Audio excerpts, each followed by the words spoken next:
It's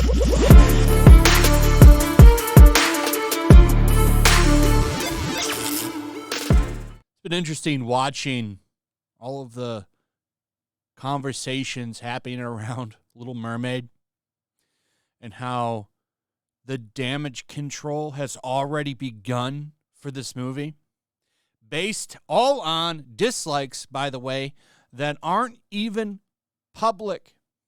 As I've said before, you need to have a browser extension to even see that this video has 2.3 million dislikes. That's a lot. So I learned the other day that the most dislikes a video has ever received was like 16 million. I don't see it hitting those kinds of numbers.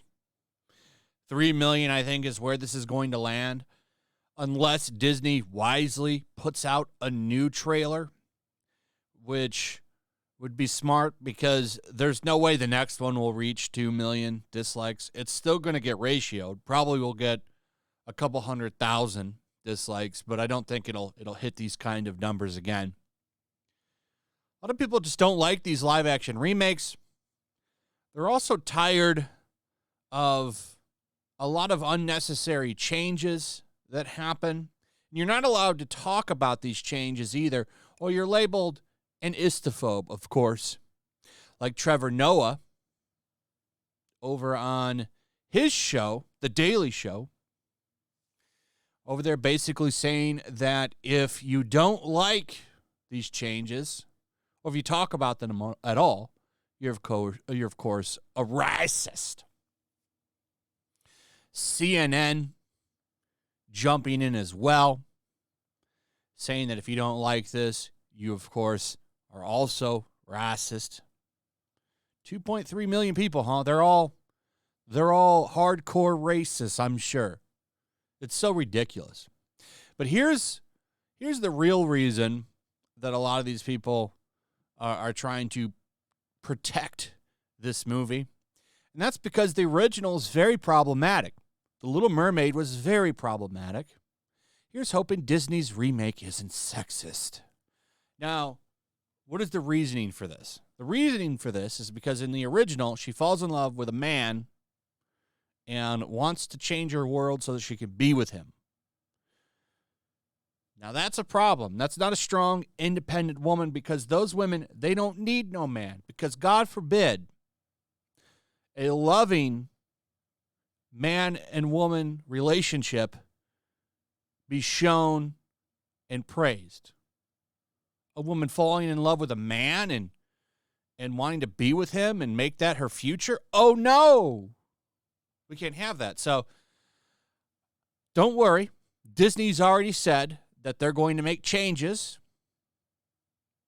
So he won't be such a focus on her anymore. So don't worry about that. Disney doing their best to make sure people get what they want. So listen to this. The film opens with Ariel's desire to explore the world beyond the corner of the ocean that she knows. She longs to break free of the oppression of her current situation. She fights bad guys, a shark, saves lives as a hero, Prince Eric, stands up to a bully, her dad, and generally makes choices to control her destiny. After Ariel falls in love at first sight, the entire plot shifts. Her goal, once broadly defined as wanting a life lived on her terms, forces intensely on the romantic.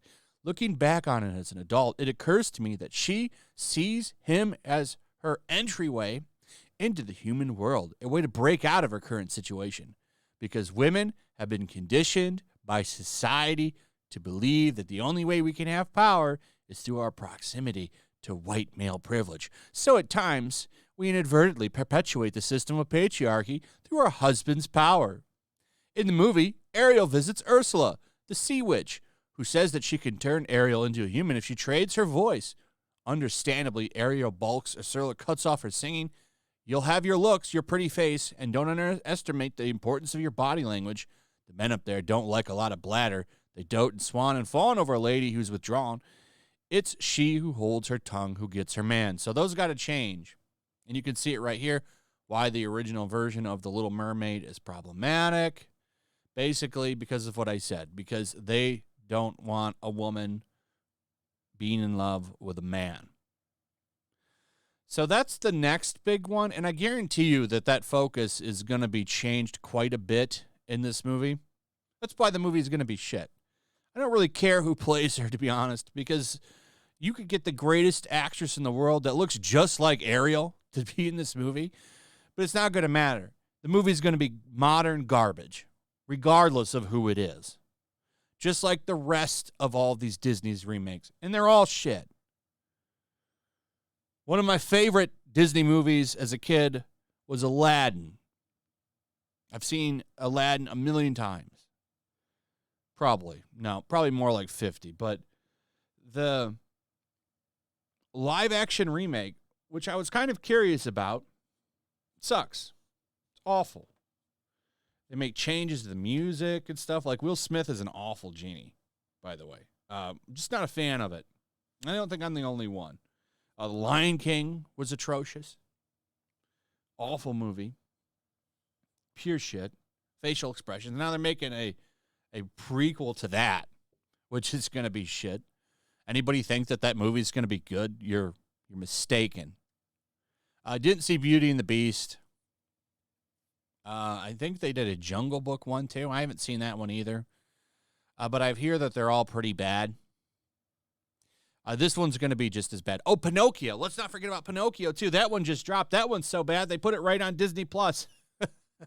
I hear that one comes off as creepy because of Tom Hanks obsessing over a little wooden boy, and his performance comes off as creepy. So, this movie actually being good, highly doubtful. Highly doubtful. But Disney needs to update these, for one, to hold copyright rights to certain versions of the characters, and also to try to keep their parks popular, as I've said before. They need their entertainment division to do well to keep people going to their parks. If they keep pumping out garbage after garbage like they've been doing that nobody likes, eventually people will stop going to their parks, and that is going to be when Disney really has problems. The box office of these don't really matter too much. They would like to have hits for optic reasons. It doesn't look good when Lightyear doesn't make money. Lightyear was a big flop. That looked bad when that movie didn't make money. It looked bad for Disney. They need their movies to make money because it looks good. It's the optics of the situation. They could release 100 movies and they could all be bombs and they'd still be fine thanks to the parks. But eventually, the damage to the brand will damage the parks and people won't go there as much because there's better deals out there. Universal, Cedar Point, hell, Six Flags. I'd rather go anywhere but Disney. Disney sucks. Blows my mind that people still go there because the parks are awful. Anyway, that's pretty much it. Let me know what you guys think. Also, if you would, please like, subscribe, share the video. Make sure you're still subscribed. Hit that notification bell, and I'll see you on the next one. Peace. Make sure to check out my locals. There's a link in the description. It's a fun community that I'm trying to build over here. If you don't want to support me on YouTube, you can come over here.